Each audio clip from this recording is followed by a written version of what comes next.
So, let's discuss the meaning and uses of tense aspect combinations. When we figure out the meaning of each tense aspect combination, we, subconsciously of course, if we're native or very fluent speakers of English, consider the tense first.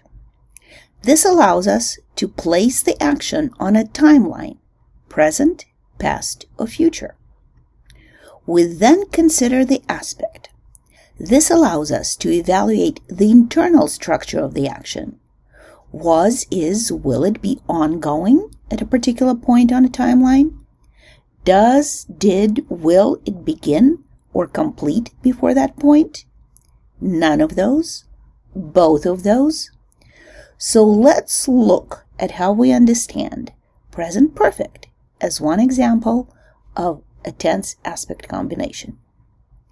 When we see the auxiliary has or have followed by a perfect participle, we immediately place the action in the present tense just by noting, again subconsciously, the present tense of the auxiliary. Has or have is the present inflection of have.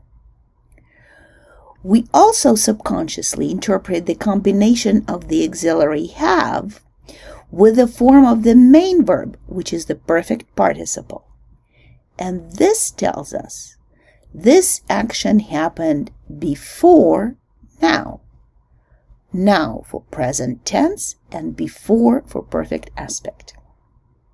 So when you hear a sentence like, Amelia has spoken to the neighbors about their dog barking, you understand that sometime prior to now, Amelia had a conversation with her neighbors about their dog.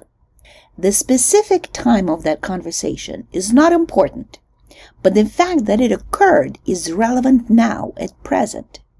This is why we cannot say Amelia has spoken to the neighbors about their dog yesterday. But we can say Amelia has spoken to the neighbors about their dog, so the dog is not barking now. Now, let's try it on your own. Consider this sentence. Wendy was driving home when she hit a deer. This sentence has two clauses and two verbs, was driving and hit. Let's examine them one at a time. Was driving. Here are the questions you will need to be asking yourself. What tense is it? Where does the use of this tense place the action of driving on a timeline? What is the internal structure of the action? Was it in progress at any particular time, or was it prior to something else? Was the action completed?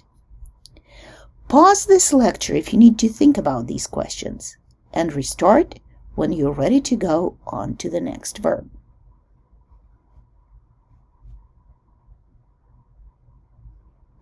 Hopefully, by analyzing the structure of the verb was driving, you concluded that this past tense progressive form indicates that Wendy was in the middle of driving at some time in the past, and her driving was interrupted by another action, namely hitting the deer.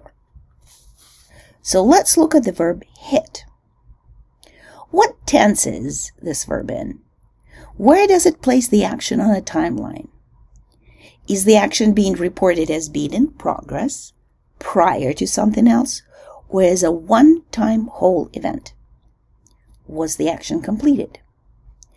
Again, pause the lecture if you need to think through these questions, and restart it when you're ready.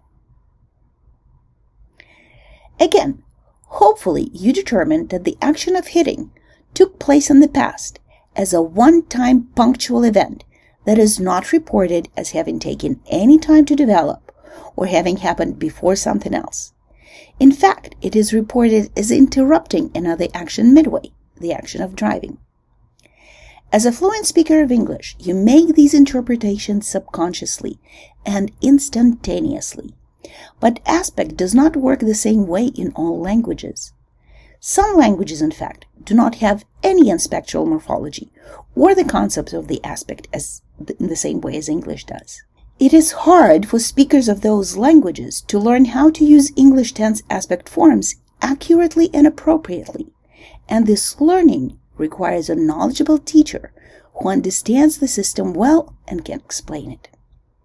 Furthermore, even native speakers of English can benefit from a close examination of the tense aspect forms in texts, as it can help them understand who is doing what to whom, how, where, and when in a text, and how the actions are sequenced. In the previous section of this lecture, I mentioned that not all possible forms of tense aspect combinations are used with the same productivity in English. In fact, only 7 out of 12 occur with any notable frequency in natural discourse, be it speech or writing. The 4 present tenses, 2 past tenses, past simple and past progressive, and future simple. That is not to say that we never use any other forms, but we do not use them as often because we rarely need to characterize actions that, for example, will have begun before a certain time point in the future and will still be going on at that time. And we can use words like before and after to indicate which actions happened before others. In fact, the perfect aspect is gradually disappearing from common usage in English, especially in North American English. Future perfect and perfect progressive are exceedingly rare. The corpus of contemporary American English, a collection of naturally occurring texts that contains more than 1 billion words, has only 1,364 occurrences in more than 1 billion words. That's a drop in an ocean, not even a bucket. Past perfect is much more common, but is also on decline. It has a little over 457,000 occurrences in COCA, but the number is smaller and smaller every year between the years of 1990 and 2019. Present perfect is the most common of the perfect tense aspect combinations. You will note that it is one of the present tenses that is still used very frequently. COCA shows over 1 million instances, but like with the past perfect, the number of these instances is decreasing from year to year. Let's see in what functions and in what types of actions are the 7 most common tense aspect combinations used in naturally occurring texts and speech.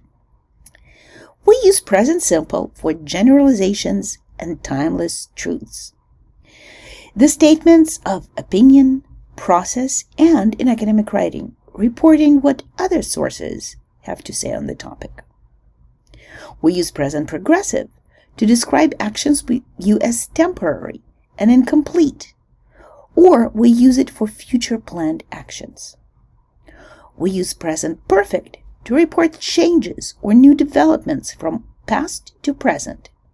We also use it to talk about actions that may have happened at unspecified past, but are relevant in the present. Past simple has 2 functions. We can talk in the past simple about things that happened in the past at specific and specified times. Or we can use it to distance ourselves socially from the action. The latter, for example, involves being polite and saying, I wanted to ask you a question, even though you haven't actually stopped wanting to ask the question yet. Past progressive is used to report unfinished or interrupted events in the past. And future simple is used to predict and to speak about plans. Almost any modal can be used to indicate the future time, but modals other than will are used to hedge the degrees of certainty. Compare it will rain with it could rain or it may rain, for example. You can now examine the tense aspect combinations of verbs in any text you read and observe their frequency and meaning for yourself. And this completes our lecture on the tense aspect combinations in English.